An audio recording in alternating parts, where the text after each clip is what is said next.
Así es. A ver, William. Ajá. Perdón. Bueno, buenas noches, hermano.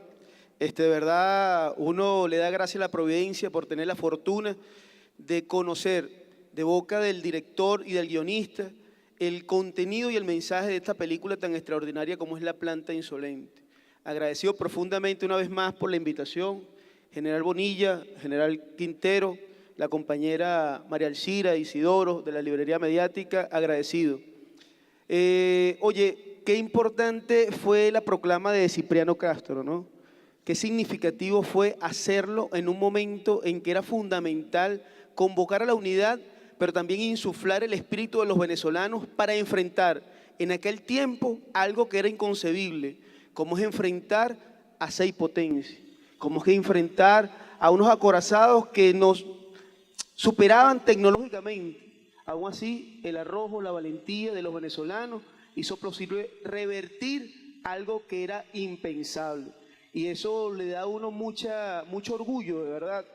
Yo decía en una oportunidad, agradezco profundamente al comandante Chávez que me permitió voltear la mirada sobre nuestra historia. Quienes fuimos militantes desde chamo siempre leíamos sobre los aconteceres históricos y revolucionarios de Europa, de América, de otra América. Pero pocas veces le prestábamos atención a la gesta independentista. Chávez, que nos mencionaba en cada discurso de eso, los acontecimientos, los arrojos de esos independentistas nuestros, de los héroes de la independencia, nos hizo, oye, reivindicar lo que somos en su historia. Y así nos topamos con esa historia tan hermosa como es la batalla de Pantanos de Vargas, que lo mencionan allí, ¿no? Y Juan José Rondón, extraordinario, el Aquiles de los Llanos, de verdad extraordinario. O Simón Rodríguez, que hoy en la mañana estaban hablando sobre esa forma tan vehemente y particular de actuar de Simón Rodríguez para también animar al Libertador y a los hombres que hicieron la independencia. Pero yo no me voy a extender, quiero reiterarles mi gratitud y quiero aprovechar este momento. Fíjense, muchachos, compañeros y camaradas, hermanos todos, fíjense. Hace unos días dimos por aperturada la muestra de cine chino, como también lo hicimos en una oportunidad con la muestra de cine ruso. Esas iniciativas me invitaron a leer un poco sobre lo que ha sido el desarrollo cinematográfico en esos países, en ambos, incluso luego en Irán y Cuba también. El cine jugó un papel fundamental para motivar a la gente en la defensa de los territorios. En el caso de Rusia, el cine permitió a través del Cinetren llegar al lugar más apartado de ese gran país para animar a los trabajadores y campesinos a luchar contra la invasión que en ese momento estaba siendo sometida Rusia en plena revolución bolchevique. En el caso de China, el cine y los intelectuales de izquierda hicieron posible insuflar el espíritu de los chinos para luchar contra la invasión japonesa. Estamos hablando de 1930, principio del siglo pasado.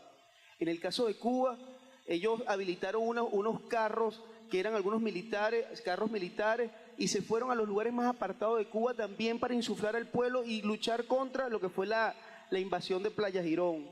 En el caso de Irán, el cine fue empleado para reivindicar la cultura persa, en contra de la visión occidental que se estaba llevando a cabo por el Shah de Persia. En el caso nuestro, gracias a una política revolucionaria y la construcción de la Villa del Cine, se han hecho producciones cinematográficas importantes que han reivindicado nuestra historia.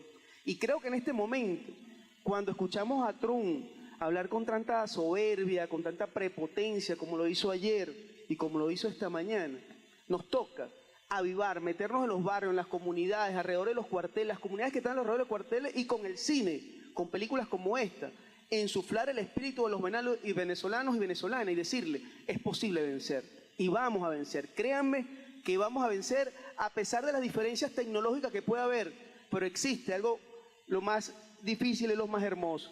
Esa batalla que va a ser difícil, va a ser la victoria más hermosa que va a adquirir este país después de la independencia. Y lo sé porque lo sentimos en la intervención que hacen ustedes y en iniciativas como esta. En el marco de esa iniciativa, nosotros hemos querido, los trabajadores, primero, en nombre del compañero Ernesto Villegas, ministro del Poder Popular para la Cultura, y también en nombre de los trabajadores y las trabajadoras de la Fundación Cinemateca Nacional, queremos hacer la entrega a la Universidad Militar Bolivariana de Venezuela de este, disculpe, deme uno. Queremos hacer la entrega de este material.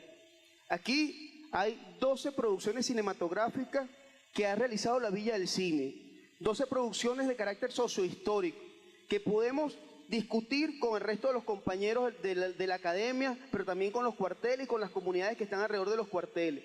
Queremos entregársela a la universidad en agradecimiento por esta oportunidad que pocas veces uno tiene en nombre de los trabajadores de la Cinemateca y del ministro del Poder Popular para la Cultura, Ernesto Villegas.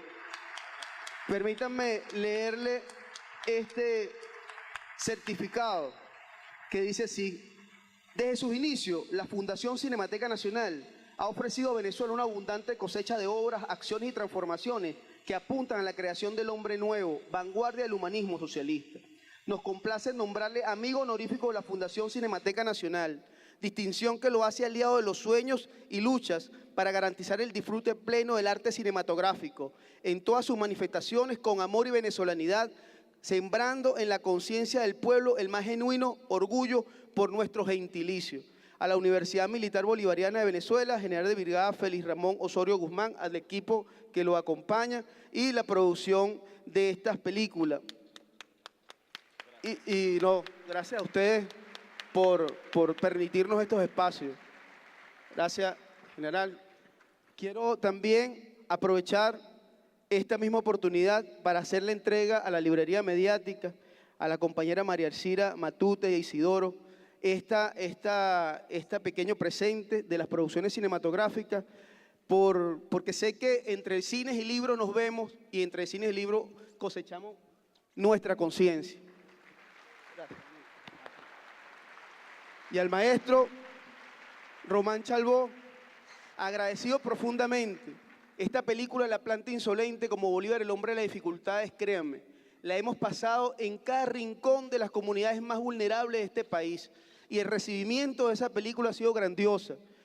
Gracias por esa producción, gracias por permitirnos reivindicar a un hombre como Cipriano Castro, que fue marginado en la historia y que Chávez la trajo nuevamente aquí, porque Cipriano Castro fue un nacionalista que defendió a Venezuela de la vorágine de los imperios que lo atacaron en aquella oportunidad. Y gracias al maestro Luis Brito García por su guión. Gracias a todos. Disculpen. Bueno, no vamos a hacer un programa de la librería mediática sin decirles que tienen que leer, que hay que leer siempre, leer de todo. Aquí está el libro de Yo sí puedo. A partir de ese libro, la publicación de ese libro, cuando se declaró Venezuela territorio libre de analfabetismo, no es que la ONU nos declaró territorio libre de analfabetismo o la UNESCO, no, nos declaramos libres de analfabetismo y nos felicitaron por ello en una sesión solemne internacional y nos declaramos así en la Asamblea Nacional. Si ustedes quieren conocer la obra de Román Chalbaud, esta es parte de la Biblioteca Básica de Autores Venezolanos. Román es también estudiado en los cuadernos de la Cinemateca y tiene también otros libros publicados. Si quieren conocer la historia de Venezuela, tienen que leer los análisis de Luis Brito, los análisis de Eduardo Galeano en Memorias del Fuego, los análisis de Gustavo Pereira en Historias del Paraíso. La revista Memorias de Venezuela es un documento indispensable para conocer nuestra historia y es de descarga gratuita y de compra muy accesible en las librerías del sur. Si quieren conocer también sobre historia, tienen que buscar las publicaciones del Centro Nacional de Historia. Muchas de estas publicaciones estaban referidas en la película, muchas de estas investigaciones históricas. En fin, si quieren que el foro permanente sea el proyecto que nosotros tenemos, este año ganó el foro permanente el Premio Nacional de Periodismo, porque consideraron que era un esfuerzo comunicacional importante. Pero el foro permanente, como dijo bien un compañero que habló hace rato, es una instancia para interactuar. Nuestra propuesta original es que en el Ministerio del Poder Popular para la Educación, con los recursos que ya tienen, no con recursos extraordinarios, con los recursos que ya tienen en el CENAMEC y en todas las instancias que ya están instaladas en el Ministerio del Poder Popular para la Educación, Nosotros hemos pedido que se diseñen 3 libros de colección bicentenario, uno para niños hasta 8 años, otros para niños de 8 a 15 años, niños y jóvenes, y otro para maestros y adultos de 15 años en adelante. Esos libros no pueden ser de papel, en este caso sí deben ser libros digitales, porque deben ser libros que se vayan actualizando y enriqueciendo con eventos como este, que se reseñen, que se comenten, que se retroalimenten entre esa página y los usuarios de los medios de comunicación. Queremos que eso sea posible, pero para que eso sea posible, instancias como la Universidad Militar Bolivariana, como el Centro Nacional de Historia, como el Ministerio de Cultura, como la Cinemateca, todos tienen que ir aportando a ese foro permanente educación crítica sobre medios de comunicación. El único requisito es tener ganas de hacerlo y hacerlo de forma honoraria, y que las instituciones que trabajen con el foro permanente lo hagan con los presupuestos que ya tienen disponibles para hacerlo, que esto no sea una carga para el país, que el trabajo honorario sea lo principal que marque el foro permanente de educación crítica sobre medios de comunicación. Alguien me dijo la semana pasada que si le podía traer un libro y que se lo dedicáramos. Le trajimos un librito sencillo que nos publicó El Perro y la Rana y que tiene la génesis de la librería mediática, cómo hacernos amigos de los libros mientras vemos televisión, que pueden descargar gratuitamente en la libreriamediática.com, donde también hay un medio de comunicación directo con nosotros. No sé si esa persona hoy vino, pero se lo traje y se lo voy a dejar con José Bonilla, a quien también le vamos a entregar un ejemplar de este libro. Nos gustaría, si hay alguna otra persona que participe, que se acerque al micrófono, y si no, pues dar por abierta esta sesión, porque el foro permanente siempre está abierto. Creo que viene alguien más a participar, y con esto, pues con estas participaciones daríamos por cerrada la sesión del foro permanente de educación crítica sobre medios de comunicación en este primer ciclo de muchos que haremos seguramente junto a la Universidad Militar Bolivariana. Adelante. ¿Sí? Adelante. Buenas noches, con el permiso de mis superiores. La planta insolente. La historia es cíclica. Nos da a un Cipriano Castro rebelde, muy rebelde, característico de nuestra gente andina, en especial nuestros tachirenses. El general Cipriano Castro, hombre del pueblo, que enmarca un liderazgo sobre los pueblos andinos. La cinematografía nos refleja un pueblo en resistencia, apoyando la revolución restauradora del general Cipriano Castro. La voluntad popular prevalece. La historia es cíclica, se manifiesta la traición interior y exterior, por la avaricia y el amor al poder. La política exterior, en este caso los Estados Unidos y sus imperios, muestra el hambre por nuestras riquezas. Una vez más, muy respetuosamente, invito a todos los hombres, a los hombres y mujeres de nuestra patria amada, ser un Cipriano Castro, ser un rebelde por amor a la patria. Así como salía el doctor José Gabriel Hernández, doctor humilde de los pueblos, que quiere prestar el servicio militar. Román Chalbot, lo felicito por esta película, La planta insolente, que reaviva el espíritu del soldado revolucionario chavista. Seamos como Bolívar Chávez y Cipriano Castro. Muchas gracias.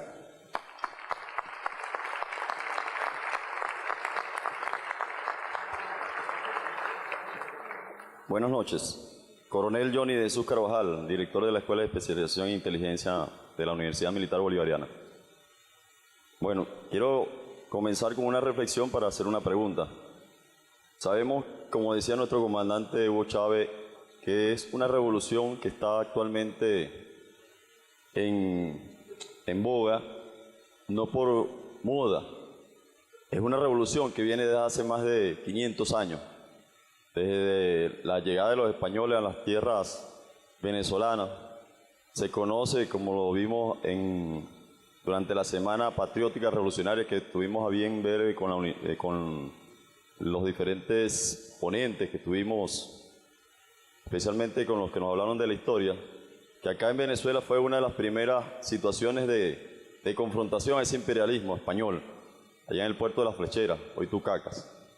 Pero posteriormente, a lo largo de los años, vemos que en Venezuela el pueblo se ha resistido como se manifestó allí en la película. La resistencia es una de las situaciones que nuestro pueblo ha tenido desde los inicios. Y se resistió también cuando llegaron los negros africanos, pues, traídos esclavos para apoyar esa oligarquía en el esclavismo, en lo que fue la producción cacautera y cafetalera. Pero vemos cómo se manifiesta con el Sambo Andresote y posteriormente José Leonardo Chirino. Mucho más acá vemos la época independentista y que vimos algunas películas del cine venezolano como la de la semana pasada. Y vemos hoy en día, pues, que lo manifestaron los que me precedieron, que es cíclico, y la situación que manifestaba mi general Bonilla, con relación a lo que tanto ayer como hoy Donald Trump, como representante de ese imperialismo. Vemos que continúa nuestro pueblo resistiendo a esa situación imperialista de querer imponer esa planta insolente sobre nosotros.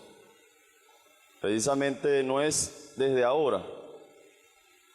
Ya vemos que más de 500 años de historia lo hacen ver, lo hacen manifestar. Pero en los años 50, cuando Alan Dulles, que fue jefe de la CIA, comenzaba a actuar en diferentes países a través de lo que hoy se conoce como la guerra no convencional, y que nuestro almirante en jefe habla de la guerra multiforme, multidimensional, indicaba que para doblegar a la Unión Soviética de aquel momento había que actuar sobre el elemento cultural, prácticamente sobre la mente, la parte psicológica, dirigida muy hacia los jóvenes, hacia la juventud. Vemos cómo actualmente con los medios de comunicación que están dominados por la oligarquía a nivel mundial, e inclusive aquí a nivel nacional, han tratado de crear una desinformación, crear imágenes falsas con el fake news y otros elementos. El cine se constituye, por lo tanto, un elemento clave, entre otras manifestaciones culturales, para tener ese sentido de resistencia. Yo felicito al cineasta Román Chalbaud por tan excelente película, y hablaron de que se va a crear una película relacionada con nuestro comandante Hugo Chávez. El comandante Hugo Chávez nos dejó un legado, dijo: Chávez eres tú, Román, Chávez eres tú, Luis Brito, Chávez es cada uno de los oficiales que está acá, cada uno de los venezolanos, Chávez soy yo, Chávez somos todos. Entonces, en ese elemento de resistencia, y aquí quiero hacer mi pregunta, disculpe la larga reflexión, deberíamos también elaborar una película donde el pueblo venezolano salga a flote con esto de la resistencia, porque hemos tenido desde el año 99 y mucho antes, pero la revolución hemos resistido golpe de Estado, situación de paramilitares que han ingresado y que han intentado arremeter no solamente cuando estaba nuestro comandante Chávez, sino en los actuales momentos intentando crear elementos insurgentes en nuestra frontera.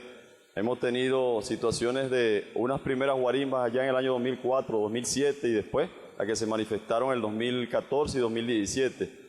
Actualmente sufrimos la guerra económica, pero no solamente eso, también situaciones de intento de desmembramiento de la Unión Latinoamericana y Caribeña que logró nuestro comandante supremo Hugo Chávez. Entonces sería interesante que a través de la vía del cine se hiciera películas relacionadas con esta resistencia del pueblo, donde no es nada más una persona, sino somos todos. Así como en aquella época Negro Primero salió un flote con la batalla de Carabobo, pero existían muchos Negros Primero. Bueno, ahorita existen muchos venezolanos que resisten y que estamos dispuestos a dar nuestra vida por defender esta patria.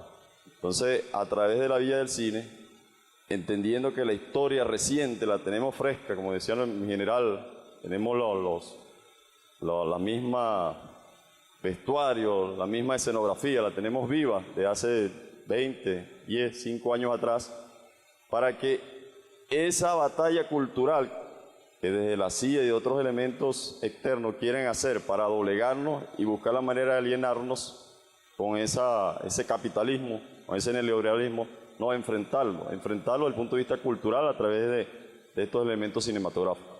Entonces, la pregunta es si ustedes están trabajando con relación a hacer algún otro tipo de elementos cinematográficos con relación a estos eventos de resistencia de nuestro pueblo venezolano. Muchas gracias. Bueno, antes de que te respondan ellos, que hagas tú la participación y ellos hagan el cierre con la respuesta a la pregunta que hizo el compañero. Adelante. Buenas noches, Manuel Pérez Iturbe, soy cineasta y periodista. Hay en estas 3 sesiones de estos 3 miércoles algo en común. En la película Muerte en Berruecos, en Bolívar de las Dificultades y hoy en La Planta Insolente. Lo que hay en común, así como tu amigo el coronel Carvajal acaba de decir sobre la resistencia, es la traición. En las 3 películas se ve claramente la traición. Y yo quisiera que el profesor Brito García nos pudiera hablar de la vigencia de la traición a la patria. Y con respecto a mi querido directo amigo y maestro Román Charbó, me parece muy importante, Román, si nos puedes explicar, porque yo conozco cómo fue, pero si nos puedes explicar a los espectadores cómo se hizo toda esa filmación de los barcos y todas esas escenas dificilísimas que engrandecen a esta película en el momento, pues, sobre todo lo de los barcos en el bloqueo a Venezuela. Muchas gracias. Tomando como base las fotos que existían de los auténticos, ¿verdad? Para que fueran realmente históricos, pues. Y entonces por eso la película es muy difícil de hacer. Si tú vas a hacer una película que pase en la Universidad Militar Bolivariana, ya tú pones la cámara aquí y no tienes que hacer nada. Pero si vas a hacer La Planta Insolente, ¿dónde pones la cámara? ¿Dónde están esos decorados? No existen, los tienes que hacer, los tienes que recrear. Eso era una de las cosas más difíciles, esa recreación. Pero los guiones de Luis Brito son tan maravillosos que te insuflen pasión y él te sugiere muchísimas cosas con las palabras que tú tienes que transformar en hechos. El reparto, por ejemplo, es muy curioso. Si tú te equivocas en la elección de un actor o una actriz, esa película se puede venir abajo por ese error del director de escoger un actor que no era el indicado. Igualmente un técnico. Tú tienes que escoger bien tu fotógrafo, tienes que escoger muy bien tu director de arte, tu escenógrafo, el vestuarista, el maquillador, ¿verdad? Bueno, contamos en Venezuela ya con muchos técnicos. Tú puedes, ¿a quién lleva el director de arte? Ya te puedes hacer esa pregunta porque ya hay varios. Al principio no había o había uno solo, pero ahora contamos con gente que hace cine porque el cine se ha desarrollado, pero de todas maneras, pues además tienes que contar con un presupuesto. Las películas de época son muchísimo más caras. Aquí tuvimos un problema en La Planta Insolente. La escena donde él se mete en el mar, la filmamos cuando estábamos en Coro, porque fuimos a Coro a filmar las calles de Caracas, de esa época, como era Caracas en esa época. Pero vamos a aprovechar y hacemos el final, porque aquí está el mar y toda la cosa. Íbamos por la mitad de la película. Cuando se metió Roberto Mole, el actor, cayó enfermo al día siguiente con pulmonía. Y tuvimos la película parada 2 meses porque él se iba a morir. Lo salvaron de milagro. Si tú tienes contratado un equipo y una gente por 8 semanas o por 10 semanas, pero tú los tienes contratados y tienes que parar la película, le tienes que seguir pagando el sueldo. Es decir, entonces tuvimos muchos inconvenientes de ese tipo.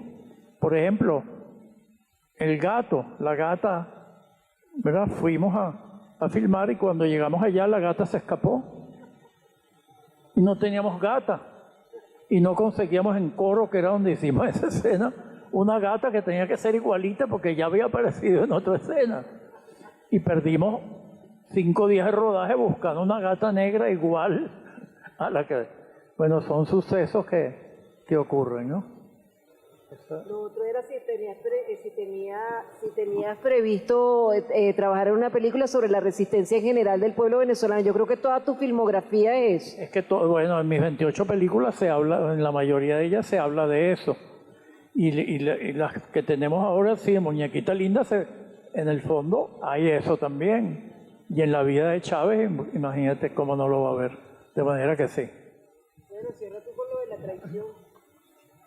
Bueno, dos temas. Primero, el liviano. ¿Cómo se fabrica una flota de 15 acorazados?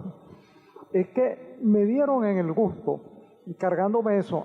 Yo soy navegante deportivo, submarinista. Tengo una biblioteca sobre cuestiones marítimas extraordinaria. Para mí era un placer buscar esa documentación. Tengo libros extraordinarios que conseguí en la librería Soberbia, esa bellísima librería de cosas antiguas, sobre los acorazados de las distintas potencias, cómo eran las rutinas a bordo, cómo se hacía, por ejemplo, la colada de la ropa, la carga de los cañones, todo eso. Es más, una vez que estuve en San Petersburgo, tiene ahí una réplica del acorazado Aurora. Me fui hasta la Aurora a tomarle fotografías y todo cerca de la fortaleza de Pedro y Pablo, donde estuvo preso Dostoyevsky, porque lo iban a fusilar.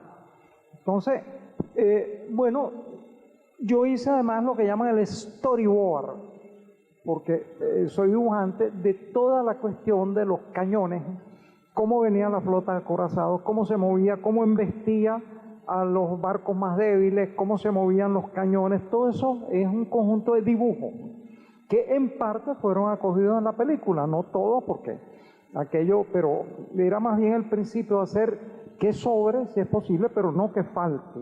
Y entonces un poco, fíjense, de toda esa documentación surgió una especie de tira cómica con la forma en que se debían mover los acorazados, etcétera. Y entonces de allí finalmente eso se plasmó a través de la reconstrucción digital.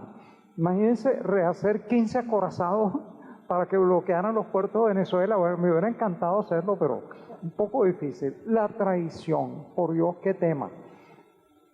Es una cosa omnipresente. La religión preponderante en Venezuela está fundada en una traición que entregó al Hijo de Dios a manos de los sicarios para que lo crucificaran. Pero es que hay cosas mucho más impresionantes.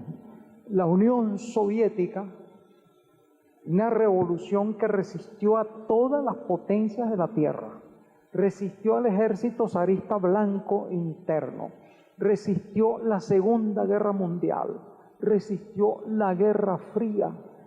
Nadie pudo de frente con la Unión Soviética. ¿Cómo termina la Unión Soviética? Porque un traidor llamado Boris Yeltsin se hace elegir y entonces empieza a aplicar medidas neoliberales. Y cuando la representación del pueblo soviético, que era la Duma, es decir, el Parlamento, lo destituye porque es una cuestión parlamentaria, él toma una medida muy democrática, manda a cañonear la Duma con los diputados adentro y saca a subasta a la Unión Soviética. Se hizo una encuesta, una especie de referendo de consulta poco antes de la disolución de la Unión Soviética. 85% de la población no la quería disolver. Sin embargo, la fuerza de ese traidor hizo eso. Piensen ustedes en este caso, bueno, está el compadre, que era supuestamente el más leal, y cómo repentinamente decide, bueno, el compadre se ha metido en una pelea con los poderes de la tierra, yo mejor salvo mi pellejo poniéndome del que yo juzgo que es más fuerte, que es Estados Unidos. Y es histórico lo que dice allí. Estados Unidos envió 3 acorazados a custodiar la toma de posesión de Juan Vicente Gómez. Todo eso es historia. Entonces, bueno, hay que pensar en eso. Vean ustedes cómo repentinamente yo asistí en una república hermana que no quiero nombrar a la campaña presidencial y a la toma de posesión de un presidente. Y ese presidente, una vez en el poder, ha comenzado a echar atrás todas las medidas que tomó un gigantesco presidente por su intelecto, por su coraje, un hombre que salió a pecho descubierto cuando le dieron un golpe de Estado y le dijo, ¿qué quieren ustedes? Aquí estoy, mátenme. Y en efecto le dispararon y le dieron un tiro en una pierna y sin embargo ese mero gesto de un hombre desarmado acabó con esa insurrección. Pues lo que no pudieron nunca, de repente una persona que se hizo pasar por seguidora fiel está desmantelando. Este presidente patriota dice, bueno, pero lo único que te falta es que devuelvas la base de Manta, que él le había hecho casi sin precedentes, había logrado sacar una base militar estadounidense del territorio de su patria. Y sin embargo, pues es lo que le falta hacer.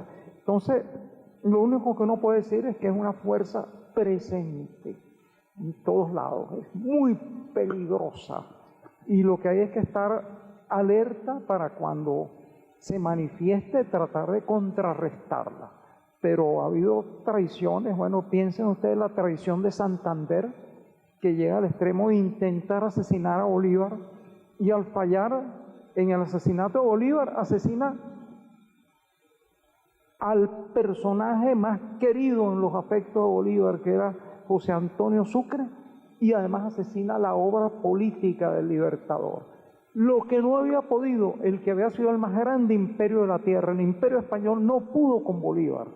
Sin embargo, desde las propias filas vino la traición, destruyó su obra política, destruyó a su colaborador más fiel, más esclarecido, y destruyó además el futuro y la esperanza de nuestras naciones, que Cipriano Castro intentaba restablecer de nuevo. Es históricamente cierto, Cipriano Castro tenía el plan de restablecer la Gran Colombia y contaba con los presidentes de Ecuador y también con los presidentes de Nicaragua para la época. Tenía un plan completo y por eso Holguín envía a invadir a Venezuela. Es decir, ese plan estaba presente y fíjense cómo también planes de personajes que en el combate frente a frente son invencibles, son aniquilados por la traición. Esa frase es aparentemente histórica. Cuando Juan Vicente Gómez dice, pues no se preocupen, que si las demás las ganamos de a para adelante, esta la vamos a ganar de a para atrás. Efectivamente, a Cipriano nunca nadie lo derrotó en el campo de batalla ni en el campo político. Fue necesario que estuviera grave a las puertas de la muerte por una enfermedad imprevisible para que alguien socavara su poder y entonces estableciera la más sangrienta tiranía que ha dado Venezuela y la más entreguista tiranía durante 27 años. Entonces, todos tenemos que estar alerta ante eso y ante todo ante la traición que podríamos cometer nosotros. Cuando uno ha visto tantos intelectos prodigiosos, tantas promesas de hombres, de actitudes, de poderes y que se han traicionado a sí mismos, han asesinado lo mejor que tuvieron, fueron infieles a su mejor momento, a su mejor hora. Entonces, lo primero que tenemos que vigilar es a nosotros mismos. Es decir, tenemos que permanecer íntegros. Y si nos proponemos eso y todos y cada uno de ustedes se promueven en eso, pues la traición no tendrá asidero. La traición empieza con la media tinta, con las vacilaciones y con los acomodos y termina, bueno, como ustedes ven, con un Cipriano Castro incólume ante la historia, pero un país entregado a las transnacionales.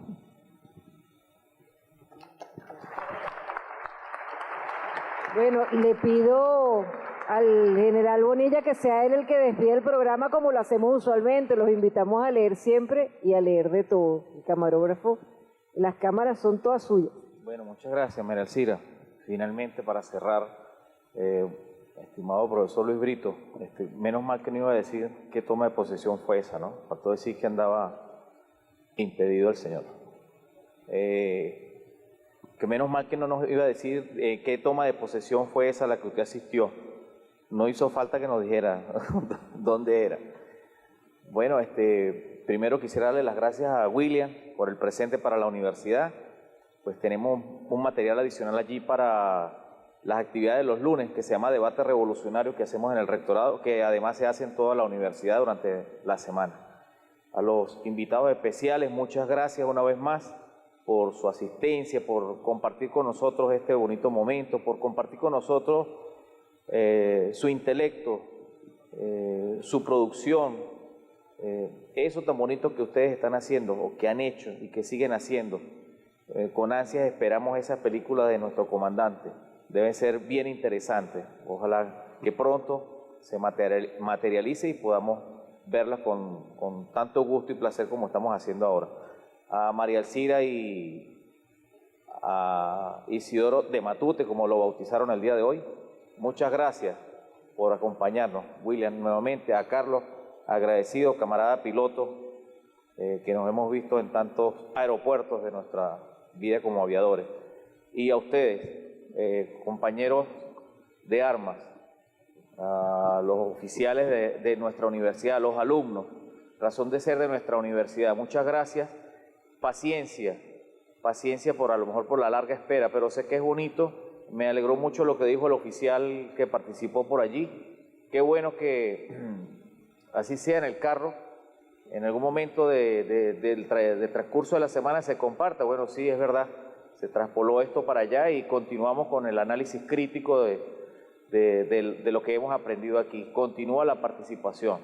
Vamos a dar un receso largo, pero vamos a retomar otro ciclo de otras 3 películas antes de que cierre el año.